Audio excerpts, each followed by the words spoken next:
Hey guys, welcome to the video. Rio here. Let me walk you through a scenario. Let's say it's the end of the month. Legacy Kollection just came out. And you buy it, you pop it in, you decide to look at the games featured, and you see UMK3 and you're like, wow, I remember playing this game. Let's find an opponent, play online. You get matched with somebody. You have the character select. They choose Melina. You choose your favorite character. Round one, fight. And then all of a sudden you see them doing this. Now you're probably sitting there going like, what is this guy doing? Is he okay? I'm over here. Who are you trying to hit?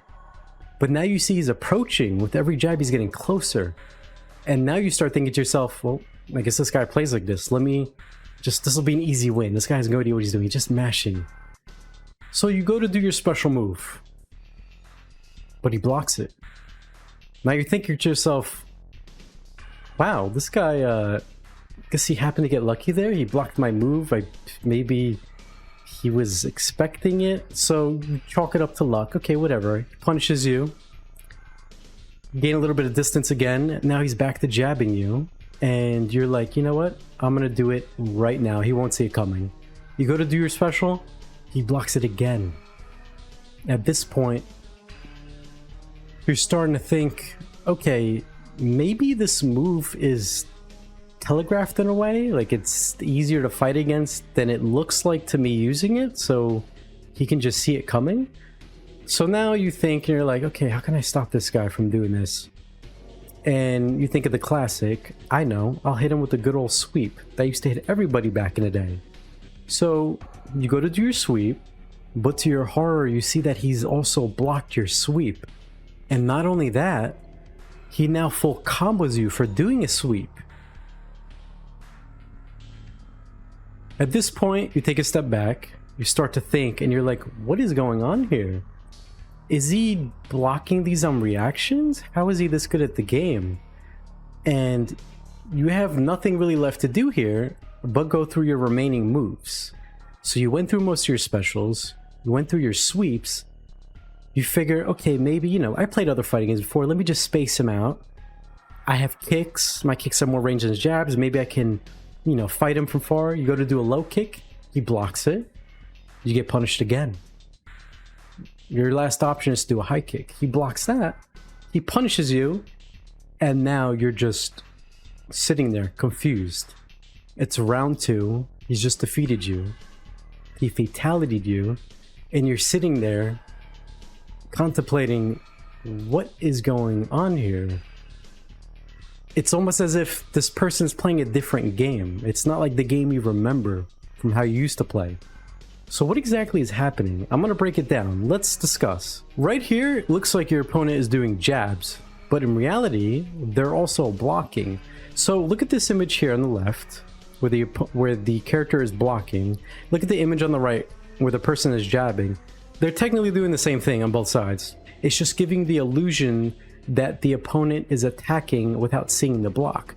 So in this game, whenever you see someone doing jabs, they're blocking as well. Now, how does this work?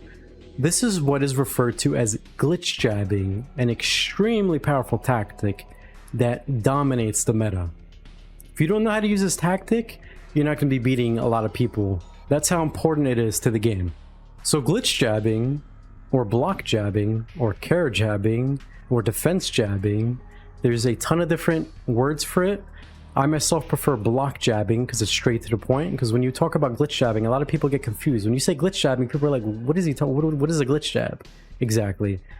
That's why I like to use the term block jabbing, because it's easy for people to understand. They'll be like, what is that? And I'll be like, well, you can jab and block at the same time. So block jabs. Now, don't get me wrong. This isn't as easy as someone just sitting there button mashing with no thought whatsoever, even though it may seem like that at first.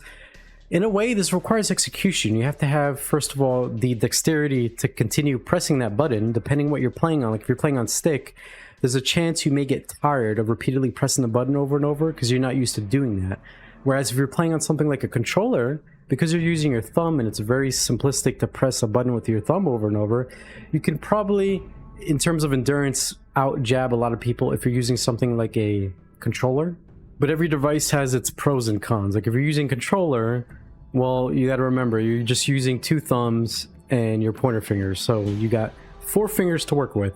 Whereas compared to some other stuff like stick, you got all 5 fingers, your wrist, and then on keyboard, which I think is the most optimal way to play the game if you want the most precise inputs, is you have all 10 of your fingers. So you can click and press things a lot more than you can compared to the other 2. So now you're probably thinking, okay, glitch jabs, block jabs, whatever, they seem really powerful. How do you stop someone from doing that?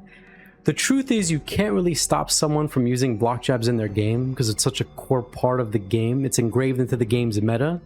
But what you can do is there are ways around them, and you can find ways to force your opponent in chip situations or disadvantage situations where it's your turn to press the offense on them. If you guys want to know how to do that, you guys can click on my next video that'll be up here on the right side of the corner as soon as it's done finishing, and I'll teach you guys on what you can do against people who abuse glitch jabbing and what your options are to combat against this. Look, with Legacy Kollection being right around the corner, it's releasing in a few weeks. There's been a bit of a buzz going around in the MK community with, a lot of players that are listening to people talk about some of these advanced stuff or hearing about glitch jabs for the first time because they have the game pre-ordered and now they're learning about it and they're looking at matches.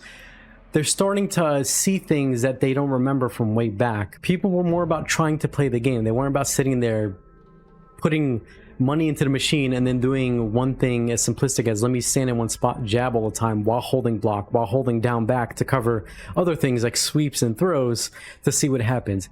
This unfortunately got overlooked. It was missed in the game to the point where it's actually in MK1, in MK2, in MK3, all the way up to MK4. It's even in Sub-Zero Mythologies, and it's something that when it became a big thing during Xbox days, it kind of got revived in a way because when it released on Xbox, it sold millions and a lot of people got into it and they kind of took it to the next level. When you're at home comfortable and you're able to play a game and you have all the time in the world, free time, without having to worry about putting money into a machine to play around, you start to explore, you start to dabble with things maybe you wouldn't have done or thought of because now, it's the game that you can play when you want and how you want. I'm going to make another video covering the lore on my first experience with glitch jabs, the player that made them famous, and then the players that perfected them. And from that moment on, UMK3 was never going to be the same again. It was changed permanently going forward. So now to this day, for those of you that are buying Legacy Kollection, that will be there playing when it releases in a few weeks, keep in mind, this is in the game. You saw it here first in this video, so when you get put in a match like that, you'll be better prepared on how to expect it, and it won't come as to a shock to you. Because I know, like I explained in the beginning of the video, a lot of players, including myself, when I got into UMK3 at a competitive level on Xbox Live days, I was very confused on what was happening. I want to make sure you guys don't go through the same struggle, and you guys are well equipped with better information on how to fight it and to know the ins and outs of glitch jabbing. With that said, thank you guys so much for watching, and I will see you guys in the next video.